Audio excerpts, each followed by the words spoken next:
Today, we're going to look at 3 places you can't go. In 2005, 37-year-old John Wilson got home from a very long day at work and immediately just collapsed into a sofa. John was an oil pipeline inspector in Houston, Texas, and that day it had been extremely hot and he'd been driving around all these different job sites and he'd been out in the sun and he really hadn't had a break. And so now that he was home, he was totally exhausted and knew he should probably just go to bed, but he didn't want to. He didn't want to just go right to bed and then have to get back up again and go right back to work. He wanted to unwind before calling it a night.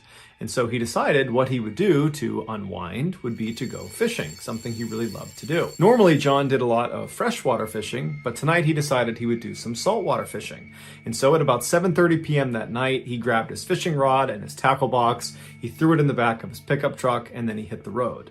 About an hour and a half later, he had driven all the way south to the very coast of Texas to a beach called Crystal Beach, which is right on the Gulf of Mexico. And instead of parking in one of the parking spaces in the lot, John, like he always did, just drove right through the gate out onto the actual beach. This beach actually had a reputation for having really hard-packed sand, almost like cement, because so many people like John would drive their vehicles out onto the beach. And so he goes through the gate and he drives straight out towards the water. And although it wasn't completely low tide yet, it was making its way towards low tide. And so there was a lot of beach exposed. And so John drove for quite a while and then he parked still in the tidal zone, but well away from the water. John probably figured that he would not be there long enough for it to matter because high tide was not for several hours. And so John hops out of his truck, he preps his fishing rod, and he walks out into the actual surf and he begins to fish. And it would have been very, very peaceful as there was not really anyone else down there as it was pretty much the middle of the night. There might have been a couple other fishermen nearby, but that was about it. And for a while, John probably just enjoyed the peace and quiet. He enjoyed fishing. And then after a while, John got overwhelmingly tired. Maybe it was from all the work earlier in the day out in the sun that was just finally catching up to him, or maybe it was all the moving around in the surf, getting knocked around by the water that was making him tired, or maybe it was both. But either way, John decided he wanted to take a nap before he headed home again. And so he left the surf zone, he dropped his fishing rod in the back of his truck, and then he crawled underneath his truck to take a nap. The following morning, a man who was out for a walk near Crystal Beach looked out into the water and he saw a truck was half submerged in the surf zone. And so he called the police, and then the police called a tow truck, and then the tow truck driver showed up to the beach, and when he got there, it was still relatively high tide, and so he had to wait until it was low tide enough that he could actually attach the chains and start pulling this truck out of the surf zone. And so finally, when it was low tide enough, the tow truck driver walked down, and as soon as he was standing next to this partially submerged vehicle, he saw there was a body poking out from underneath it, and that body belonged to John Wilson. No one knows for sure what happened to John after he climbed underneath his truck. But the best guess is after he went under there, he fell asleep and he slept for longer than he anticipated. And in that time frame, even though the sand of this beach had this reputation for being really, really hard, well, after a couple of hours, his truck would have begun to sink in the sand. It would have settled into the sand. And so John, as he's laying there, at some point would have been trapped by the underside of his truck. And then from that point, either the truck just continued to settle, ultimately crushing John to death, or it kept him pinned there, but he was still alive, and then the tide came in and eventually he drowned. Either way, John's final moments must have been torture. Sevnica is a gorgeous town right in the heart of Slovenia, situated right along the Sava River, which is one of the longest rivers in Europe. The section of the Sava that flows past Sevnica was a popular destination for kayakers and canoeists up until 2008, when a hydroelectric dam was built across it, creating a sort of dead end for anyone trying to go through that section of the river. They would have to stop at the dam, get out, walk around, and then pick up the river on the other side, or that would mark the end of their trip that day. In 2008, while this dam was still under construction, the mayor of Sevnica, who was in favor of the construction of this dam, he understood that this was kind of a bummer for the people in town. While the dam itself was going to provide more electricity for the town, it did kind of end an era. And so he decided he would organize a final trip down the Sava River past the dam while they could still go right past it. And he was calling this trip the Final Descent. And so he went all around town asking people if they wanted to come, and he finally recruited 27 other people to come with him on this final trip. And so a few weeks later, on July 3rd, after all preparations were made, the mayor and the rest of his crew, they made their way upstream to this loading area where 4 canoes have been set out for them. And the staff people that had actually provided these canoes, they offered the group life jackets. And virtually everyone in the group turned it down. It's unclear why they turned down the life jackets, but one could guess that, the river itself was incredibly calm and they were not expecting to be on the water for very long. And so they just decided they didn't need one. And so after all 28 people got into their canoes, 7 people per canoe, they pushed off the shore and they began their slow trip down the river. And the mayor had actually hired a photographer to come along with them to document their journey. So as soon as they take off, the photographer is looking around, taking pictures and filming. The weather was beautiful and the water was calm and everything was just going really, really well. But about 15 or 20 minutes into their journey, they turned this corner and they got a clear view of the dam, which was about 1,000 feet away from them at the time. Now, the dam was not done yet, but it was pretty close to being done. And so the actual structure of the dam, it was built. And so even from 1,000 feet away, it was very obvious to tell that up ahead, there's these big cement archways where the water flows down over this dam. And the whole group pretty much immediately saw they had a problem. The plan, according to the mayor, had been they would get to this dam, but on the left side of the dam, there was going to be a strip of waterway that had not been blocked off yet. Because when this dam was complete, it would completely obstruct the river side to side.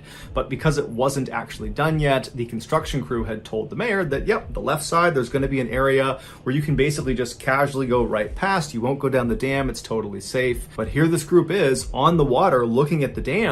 And even from 1,000 feet away, it was obvious there was no side way to get around the dam. You clearly had to go through the dam or you had to get out and go around the dam. Now, the river was moving very, very slowly. There wasn't a strong current.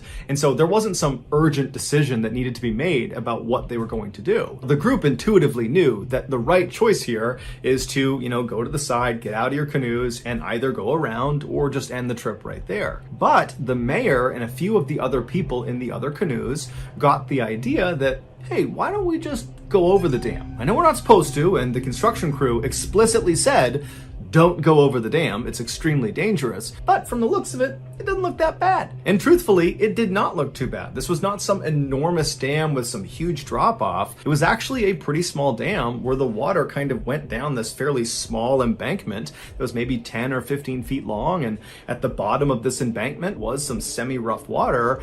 But overall, it just looked like it might be kind of fun to go down this dam, like you'd be going down a slide with your canoe. And so the mayor was really keen on doing this. He made it seem like it was going to be fun, it was going to be an adventure. And so before long, 3 of the 4 canoes were fully on board with the idea of just going over the dam. The 4th canoe that was not prepared to go over the dam had the photographer in it.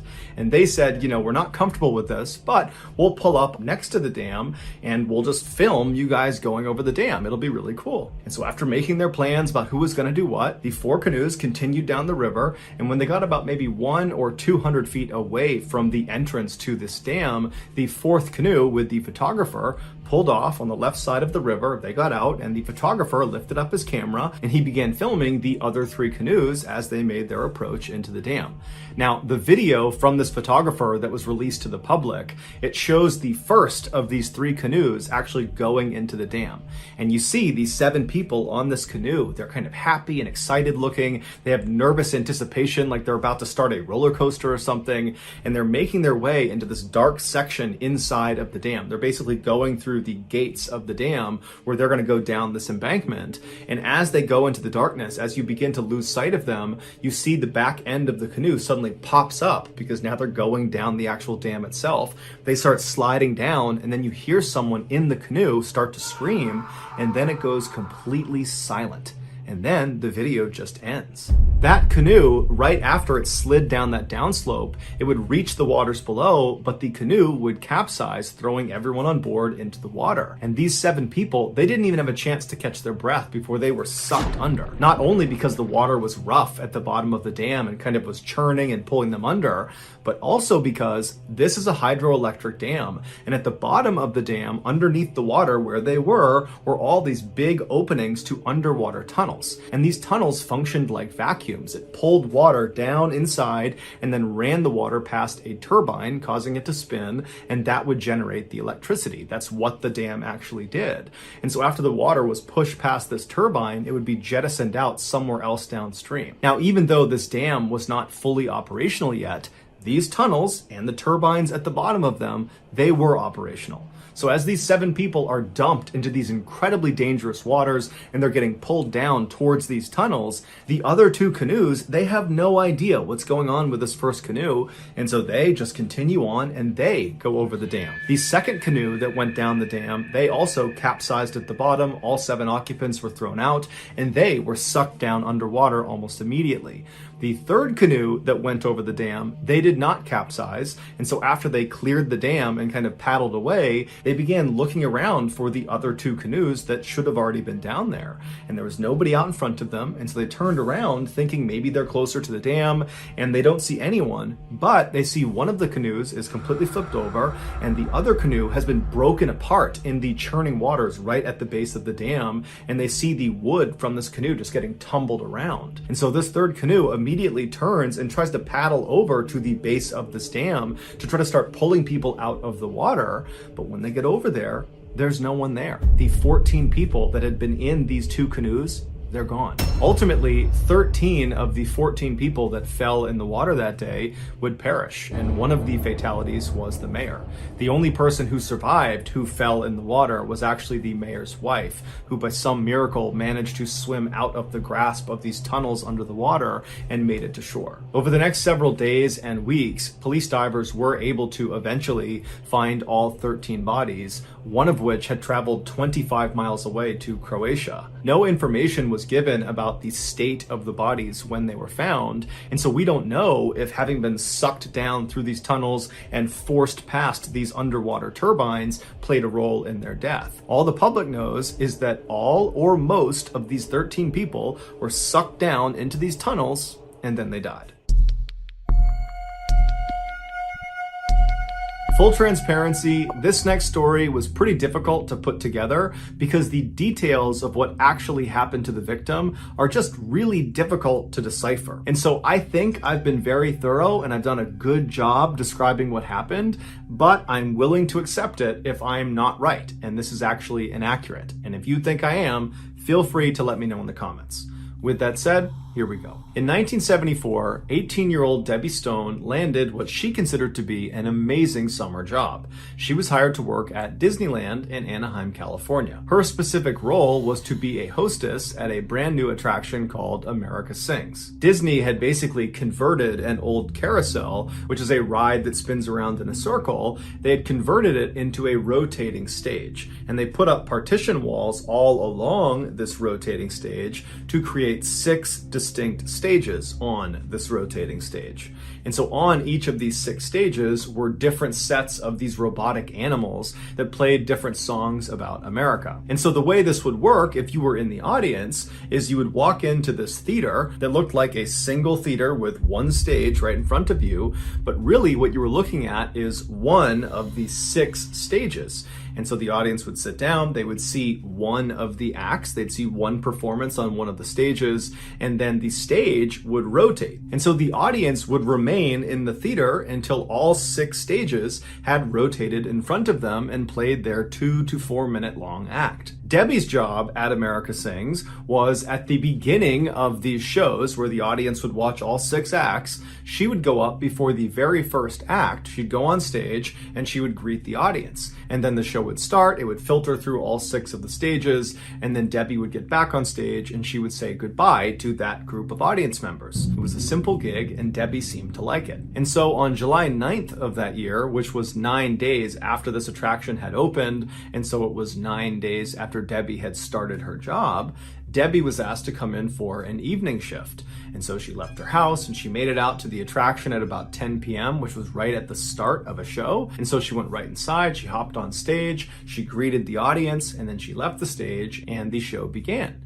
And so over the next 30 minutes, all 6 of the stages performed their acts. And then after the 6th act was done, Debbie dutifully climbed back onto the stage. She said goodbye to the audience. And then as that audience was leaving the theater, she turned around and walked towards the back of the stage she was on. What happened next requires some additional explanation. Each of the 6 stages that made up this attraction had a fairly tall back wall.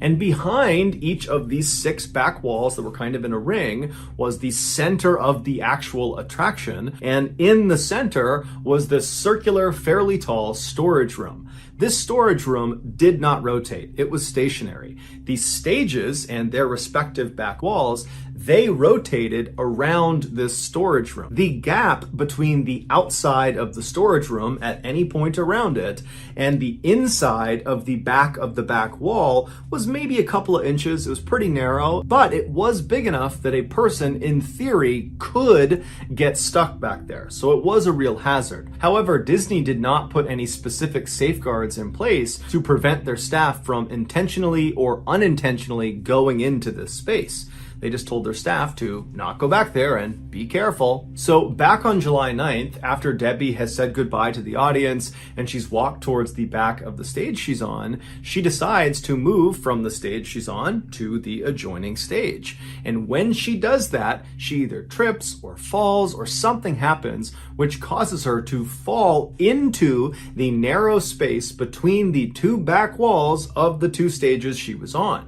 And so she falls through that gap and then gets wedged between the outside of the storage room and the back of one of the back walls. She tries to pull herself up and pull herself out of the space, but she realizes she's stuck. And so she starts to panic and she starts screaming for help. None of the staff hear her, or they don't recognize that this is a real call for help. And this new wave of people that are coming in, the new audience, they're all talking loudly. There's music playing. They don't really hear her. And anyone that actually did hear her calling for help, they would later say they thought it was part of the show. And so as Debbie is screaming bloody murder, she cannot get out of this gap, this narrow gap she's stuck in. These stages, they start to move because the show is going to start.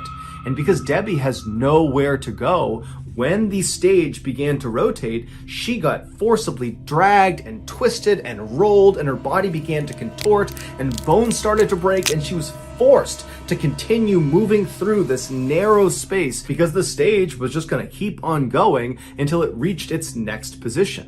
And so finally, after it dragged her all the way to its next position, Debbie didn't die. She was grievously injured. She probably had dozens of broken bones, but she was alive and she's still totally stuck and she's screaming with every ounce of energy she has. But again, the audience, even though they heard her screaming, they assumed it was part of the show. And apparently the staff also heard her screams and convinced themselves it was just no big deal. And so 2 to 4 minutes later, when the act was complete, the stage began to rotate again.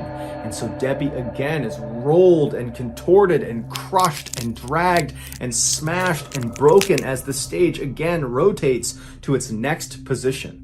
And she's still not dead. She's screaming out for help. No one is coming to help her. And so the entire show would play out with the stage rotating through all of its sections. And then finally, at the end of the show, when one of the audience members alerted the staff that, hey, you should really go check out that screaming we heard. And at that point, they went for a look and they discovered Debbie, and she was very obviously deceased. Disney would pay a small settlement to Debbie's family, and then they would put up a number of safeguards on the America Sings attraction to make sure something like this never happened again. So that's going to do it, guys. If you found the secret in today's episode, let us know in the comments section what it is and where you found it, so give us the timestamp. And if you're the first to do that, we'll pin you at the top of the comments section. If you got something out of today's episode and you haven't done this already, at the Like Button's next birthday party, please gift them a 3-year supply of Radithor.